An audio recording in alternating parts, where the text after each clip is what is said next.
यह कहानी है एक 14 साल के लड़के राहुल की, जिसने अपने दोस्तों के साथ एक रिमोट गांव में छुट्टी मनाने का फैसला किया। गांव छोटा और अत्यंत अनजान था और वहां की वातावरण सुस्पष्ट तरीके से अजीब था।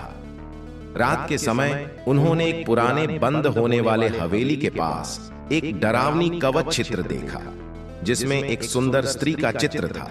उन्होंने यह देखा कि चित्र की आंखें हर समय बदल रही थीं और वह उनकी ओर देख रही थी। राहुल के दोस्तों ने मजाक में कहा, यह कितनी बड़ी मुर्गा है राहुल, तू उसके पास जा और उसके साथ एक सेल्फी ले ले। राहुल को चुनौती ग्रहण करने का शौक था और वह बिना सोचे समझे हवेली की ओर बढ़ा। वह चित्र के पास गया और एक सेल्फी लेने की कोशिश की, लेकिन तभी एक आवाज सुनाई दी, तू मेरे घर में क्या कर रहा है?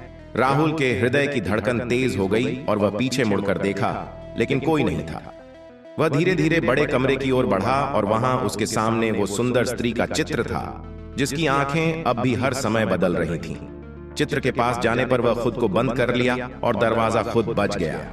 राहुल का दिल और धड़कनें तेजी से बढ़ गए। वह दरवाजे को खोलने का प्रयास करने लगा, लेकिन वह जब भी कोशिश करता, दरवाजा और तेजी से बंद हो जाता।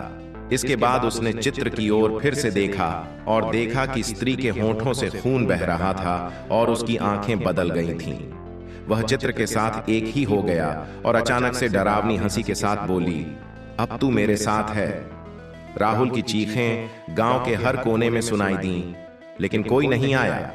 वह हवेली में बंद हो गया और कभी वापस नहीं आया। उसके दोस्त बहुत दुखी और चौंके हुए थे और गांव वाले कहते हैं कि उस हवेली में कुछ अत्यंत अजीब होता है और वहां जाने के लिए किसी को भी सलाह नहीं देते। इस कहानी का अंत आपको यह सिखाता है कि हमें विश्वास के साथ किसी अजीब और अनजान स्थान में जाने से पहले अच्छी तरह से सोचना चाहिए, क्योंकि कुछ चीजें हमारे सामने से छुपकर भी हमारी जिंदगी को हमेशा के लिए बदल सकती हैं।